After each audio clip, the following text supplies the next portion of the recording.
line of political expediency, we'll let our audience decide. Let's show them side by side.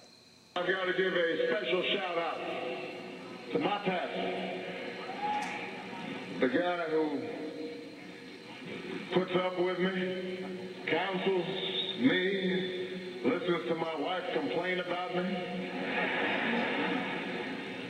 He's a friend and a great leader to everybody.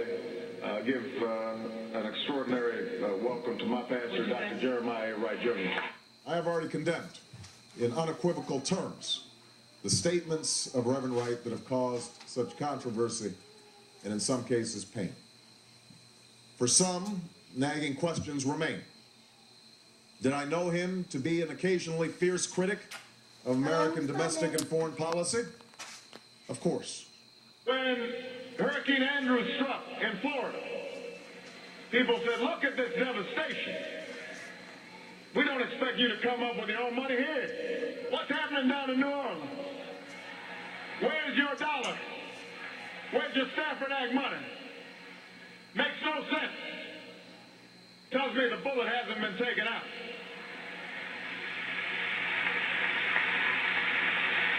Tells me that somehow the people down in New Orleans, they don't care about as much. Reverend Wright's comments were not only wrong, but divisive. Divisive at a time when we need unity. Racially charged at a time when we need to come together to solve a set of monumental problems. Problems that are neither black or white or Latino or Asian, but rather problems that confront us all. Who's the real Barack Obama, Tucker? Two very different people.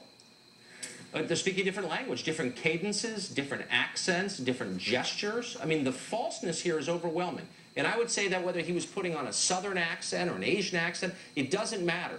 He is playing a role in one of these cases. It's not clear which one. I assume in the Hampton speech he's putting on a persona he doesn't normally occupy to pander to the crowd, but who knows? Either way, you are seeing a remarkable exhibit of falseness on display. There's no other explanation. They don't care. By the way, I would say this about any politician. Well, look, I go back to Al Gore. I've been saying about him, he went before a predominantly African-American audience. He went into Al Gore preaching mode, and Republicans have the wrong agenda for African-Americans. They don't even want to count you in the census. I mean, it takes your breath away. Hillary did the same thing herself. Yes. But we got the accent, we've got anger, we got rape. They don't care as much about you. Also, we don't need to They're giving money to the suburbs, but not to our neighborhoods. So, what do you conclude? Look, I conclude that this, well, I'm not exactly sure is the truth. I'm not God. I can't read Obama's mind or look into his soul. But it seems to me this is a case of extreme pandering. He is talking to an audience in a way he thinks resonates with them, but he's also using fear to motivate them. Again, the core of this speech, a very simple message. The federal government doesn't like you because you're black. Imagine telling people that. Imagine trying to make them more fearful, more paranoid, more hurt.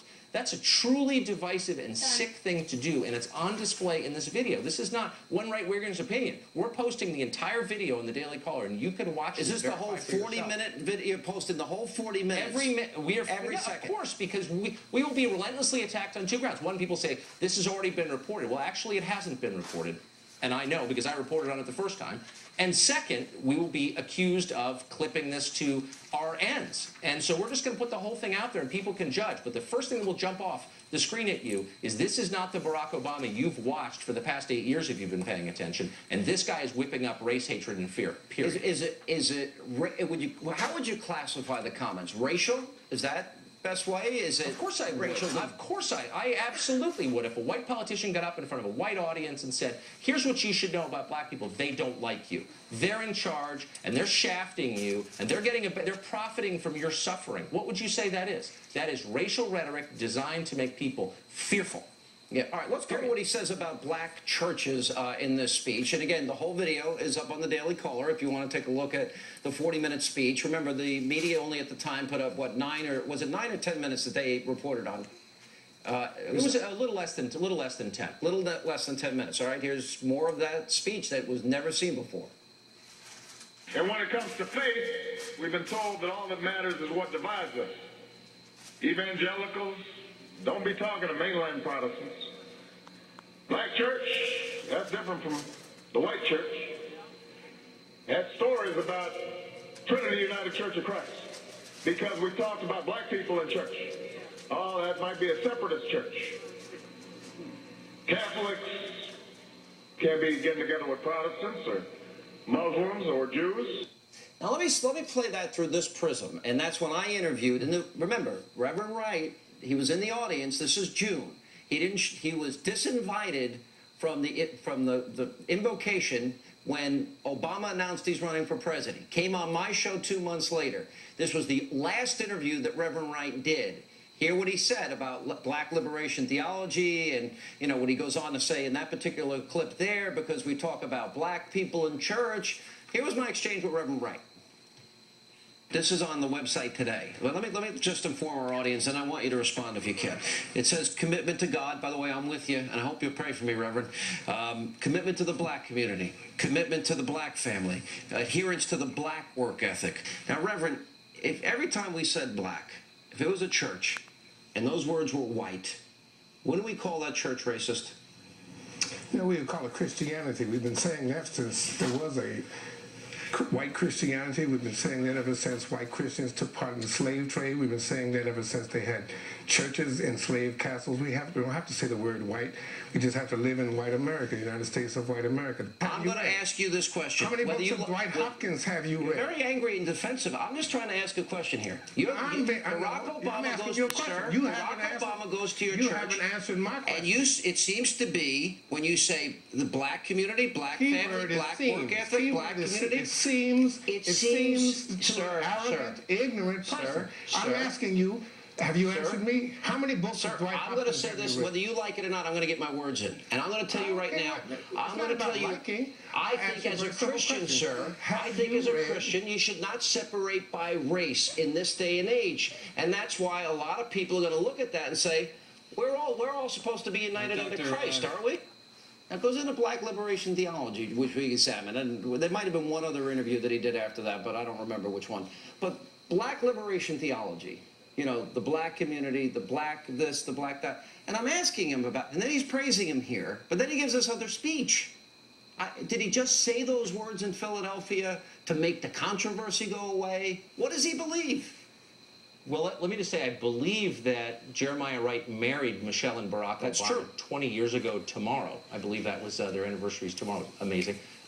Look, my personal feeling is that he speaks to each audience what he thinks that audience wants to hear. But let me say how totally disingenuous it is for Obama to claim that Jeremiah Wright was attacked for talking about black people in church. That's utterly false. I reported on this, too, at the time.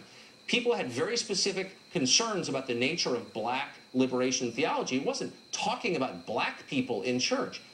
To say something like that before this audience is, again, to reinforce the point that the rest of the world doesn't like you because of your skin color. This makes people more fearful, more afraid, more paranoid, and by the way, more cut off from the rest of America. This is the opposite of what a uniter does. This is what a demagogue does, and it's wrong.